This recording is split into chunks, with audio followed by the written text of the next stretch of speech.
कुछ समय पहले की बात है। एक घने जंगल के बाहर एक नगर था। वहाँ पर एक राजा राज्य करता था। वह राजा बहुत ही घमंडी था, कठोर दिल का था। उसके अंदर बहुत अहंकार था। राजा शिकार करने में बहुत ही शौकीन था। वह घने जंगल में प्रतिदिन जाता था और शिकार करता था। राजा के 3 पत्नियां थीं, फिर भी उनका एक भी संतान नहीं था। वह तो राजा था, धन दौलत के कमी नहीं था, लेकिन उनका धन भोगने वाला एक भी संतान नहीं था। राजा तो 3 शादी किया था, लेकिन एक भी पत्नी से एक भी औलाद नहीं था। उनके पास तो सब चीज था, लेकिन एक पुत्र के बिना वह अधूरा था। एक दिन राजा जब जंगल में शिकार करने जा रहा था तो देखता है कि एक पेड़ के नीचे एक बुढ़िया बैठकर गांठ लगा रही थी घास में, और वहां पर कोई नहीं था। राजा प्रतिदिन वही रास्ता से जाता था, लेकिन कभी भी वहां पर किसी को नहीं देखा था। अचानक एक बुढ़िया बैठकर घास में गांठ लगा रही थी और उसके अगल बगल कोई नहीं था। राजा यह सब देखकर सोचने लगते हैं और अपने घोड़े से उतरकर अहंकार भरी बातें कहते हैं। ए बुढ़िया, तू यहाँ क्या कर रही हो? इतने सुनसान जंगल में तुम क्या कर रही हो? तुमको डर नहीं लग रहा है? और यह क्या, तुम घास में गांठ क्यों लगा रही हो? तभी बूढ़ी जवाब देती है, हम सब के किस्मत लिख रहे हैं, अमीर के साथ गरीब के, गरीब के साथ अमीर के। किसका संतान होगा, किसका संतान नहीं होगा, कौन गरीब होगा, कौन अमीर होगा, और किसके साथ किसका ब्याह होगा। जो गरीब है वह अमीर कैसे होगा, और जो अमीर है वह गरीब कैसे होगा। यही हम घास पर गांठ लगाकर किस्मत लिख रहे हैं। तब राजा और गुस्सा हो जाते हैं और कहते हैं, अच्छा तुम किस्मत लिख रही हो? क्या तुम भगवान हो कि जो किस्मत लिख रही हो? अच्छा तुम यही बताओ कि किस्मत लिखती हो तो मेरा अभी तक शादी नहीं हुआ है, और मेरा शादी किसके साथ होगा? तब बूढ़ी माता और ज्यादा गुस्सा हो जाती है और कहती है, मेरा मजाक उड़ा रहा है तुम? शादी होते हुए भी कह रहा है कि मेरा शादी किसके साथ होगा, और तुम्हारा 3 पत्नियां हैं, तो जाओ तुम्हारा शादी तुम्हारी अपनी ही बेटी के साथ होगा। यही मेरा श्राप है। राजा कहते हैं कि मेरी तो एक भी बेटी नहीं है, तो मेरी शादी मेरी बेटी से कैसे होगी? तब बुढ़िया माता कहती है कि नहीं है, लेकिन होगी। तुम्हारी पहली पत्नी से एक लड़की जन्म होगा और उसी से तुम्हारा ब्याह होगा। यही मेरा श्राप है। और इतना कहकर वहां अंतर ध्यान हो जाती है। राजा इधर उधर देखते हैं तो यहाँ पर तो कोई नहीं था। राजा को सब सपना दिखाई दे रहा था कि हम सपने में देख रहे हैं। अब राजा समझ जाता है कि यह कोई बूढ़ी साधारण औरत नहीं थी, यह कोई देवी देवता थी। तभी से वह बहुत चिंता में रहने लगे। घर आकर बिस्तर पर सो जाते हैं और कुछ सोचने लगते हैं। न खाते हैं न पीते हैं। तभी पहली पत्नी आती है और कहती है, राजा साहब आपको क्या हो गया? ना कुछ बातें कर रहे हैं, ना कुछ खा रहे हैं, कुछ बताइएगा तभी तो समस्या का समाधान होगा। ऐसे चुपचाप बैठने से कुछ नहीं होगा। तभी राजा सारी बातें जंगल के बताते हैं कि एक बुढ़िया कैसे शराप दी कि मेरी शादी मेरी ही बेटी से होगी। रानी कहती है कि हमारा तो कोई लड़की नहीं है, तो आपकी शादी आपकी बेटी से कैसे होगी? यह सब झूठ है। धीरे धीरे समय गुजरता गया, लेकिन राजा के मन में वही बातें और रानी के मन में भी वही बातें याद आते रहता था। कुछ समय के बाद खुशखबरी आया कि रानी माँ बनने वाली है और मन ही मन रानी डरने भी लगी, कहीं वह बूढ़ी के बात सच ना हो जाए, मेरी कोख से बेटी जन्म ले लेगी और मेरे राजा से शादी हो जाएगा। जब बच्चा होने का समय नजदीक आने लगा तो रानी एक दासी से कहती है, देखो जब मेरी कोख से लड़की जन्म लेगी तो उसे तुरंत मार देना, लड़की जिंदा नहीं रहना चाहिए। दासी कहती है कि ठीक है महारानी, आप जैसा चाहते हैं वैसा ही होगा। एक दिन रात में ही रानी के पेट में दर्द उठा।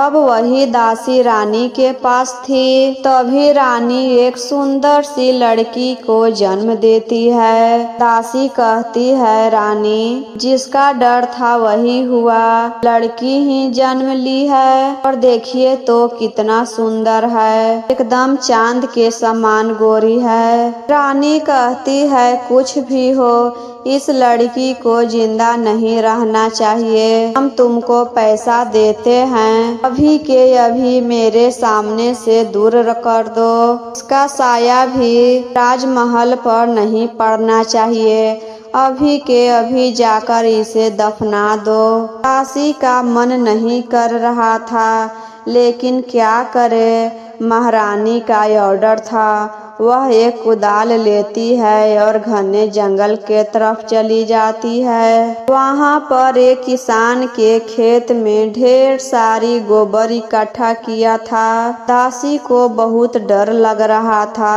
वह जंगल के भीतर नहीं गई और उसी गोबर में गड्ढा खोदकर वह लड़की को दफना दी और वहाँ से चली आई। रानी से कहती है, आपका काम हो गया महारानी, हम बच्ची को गोबर में दफना दिए, लेकिन भगवान के मर्जी देखिए, जिस गोबर में दफनाई थी वह गोबर सूखी हुई थी, उसी के चलते गोबर में हवा जा रहा था और लड़की सांस ले रही थी। उस गोबर से खाद बनाने के लिए एक कुम्हार खरीदता है। वह किसान गोबर के ढेर को कुम्हार के हाथों बेच देता है। जब कुम्हार गोबर उठाकर अपने घर लाने लगता है तो उसमें से एक बच्ची के रोने की आवाज सुनाई देता है। कुम्हार का भी एक भी बच्चा नहीं था। वह बच्चा की आवाज सुनकर कुदाल को फेंक देता है और हाथ से हाली हाली गोबर को हटाने लगता है। तब देखता है कि उसमें एक सुंदर लड़की है और वह इतनी सुंदर थी कि उसे नजर ही नहीं हट रहा था। उसकी पत्नी जल्दी से बच्ची को गोद में लेती है और भगवान को धन्यवाद करती है कि मेरी झोली में एक लड़की भेज दिए हैं। कुम्हार पति पत्नी दोनों वह बच्ची को घर लाती है और खूब सेवा करती है, पाल पोस कर बड़ा करती है। वह इतनी सुंदर थी कि कुम्हार उसका नाम चांदनी रख देता है, क्योंकि चांद के समान वह बहुत ही सुंदर थी। धीरे धीरे चांदनी बड़ी होने लगी। जैसे जैसे बड़ी होती थी उसका सुंदरता और बढ़ रहा था और लंबे लंबे बाल, आँख बड़ा, लाल लाल ओठ, जो भी देखता था वह मोहित हो जाता था। वह इतनी सुंदर थी और संस्कारी भी बहुत थी। अपने माता पिता के साथ मिलकर मिट्टी के बर्तन बनाती थी, घर का सारा काम करती थी और उसके घर में एक घोड़ा भी था। घोड़ा के घास लाने के लिए वह प्रतिदिन जंगल में भी जाती थी। एक दिन पेड़ के नीचे बैठकर मन में गाना गुनगुना रही थी और इतना सुंदर गाती थी कि सुनने वाले लोग सुनते रह जाते थे। और उस दिन राजा साहब उसी रास्ते से शिकार करके आ रहे थे। जब गाना की आवाज सुनते हैं तो वहीं पर रुक जाते हैं और चांदनी को देखकर मोहित हो जाते हैं कि इतना सुंदर लड़की तो आज तक हम कभी नहीं देखे हैं। इतना सुंदर है और कितना सुंदर गाना गा रही है। अगर यह मेरी रानी बन जाएगी तो मेरा तो भाग्य खुल जाएगा। तभी राजा साहब अपने नौकर के ऑर्डर देते हैं कि यह लड़की किसके घर के है, पता लगाओ। और घर जाकर रानी से सारी बातें बताते हैं कि मेरे मन में एक लड़की से ब्याह करने का प्रस्ताव है, तुम मेरी मदद करो। वह लड़की इतनी सुंदर है कि हम उससे ब्याह करना चाहते हैं। तुम मेरे लिए रिश्ते लेकर उसके घर जाओ। तभी नौकर आकर कहता है कि राजा साहब अपने गांव में कुम्हार है, उसी की बेटी है। रानी नौकर के साथ कुम्हार के घर जाती है, राजा से शादी करने की बात कहती है। कुम्हार कहता है हम छोट जाति के हैं और आप महारानी हैं, मेरी बेटी आपके घर के महारानी बनेगी, ऐसा कैसे हो सकता है, हम तो जात के नीच जाती हैं। रानी कहती है कि राजा आपकी बेटी से शादी करना चाहते हैं, वह जात पात नहीं देख रहे हैं, आपकी लड़की सुंदर लगी, इसी चलते वह शादी करना चाहते हैं। कुम्हार नीच जात के था, वह मान जाता है कि कहीं हम शादी के लिए मना कर देंगे तो हमको नगर से ना निकाल दें, और मेरी एक बेटी है, हम कहाँ जाएंगे। वह मान जाता है। रानी पूछती है कि आपकी बेटी सगी है, आपने उसे जन्म दिया है। कुम्हार कहता है कि मेरी बेटी गोद ली हुई है। उसके बाद रानी घर चली आती है और मन ही मन सोच रही थी कि एक बुढ़िया कही थी कि आपकी शादी आपकी बेटी से होगी, कहीं वह बेटी तो नहीं। फिर वह सोचती है कि मेरी बेटी तो मर गई होगी, वह तो गोबर में दफना दी थी, अब वह भला कैसे जिंदा होगी। कुम्हार के बेटी के शादी राजा से हो जाता है। घर सजाया गया और कन्या अपने बेड पर बैठी थी। तभी राजा के पहली पत्नी खिड़की के सामने आती है तो देखती है एक पेड़ के नीचे दो गाय बातें कर रही थी। देखो तो क्या कलयुग आ गया, अपनी बेटी से ही राजा साहब शादी कर लिए हैं। यह जो शादी हुआ है वह राजा के बेटी ही है। हे भगवान, ऐसा किसी के साथ ना हो। इससे अच्छा होता कि हम जानवर को सोचने समझने की शक्ति ही ना होती। इतना कहते ही गाय के बोली बंद हो जाती है और रानी अब बातें सुन लेती है और रोने लगती है कि यह क्या हो गया, मेरी ही बेटी से शादी हो गया राजा साहब को।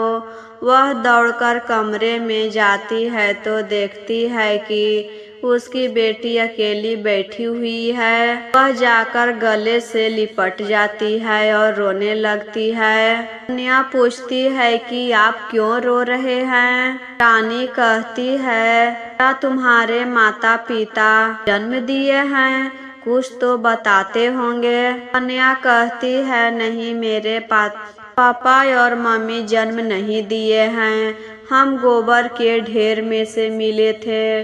वही हमको पाल पोस कर बड़ा किए तो हम मम्मी पापा कहने लगे।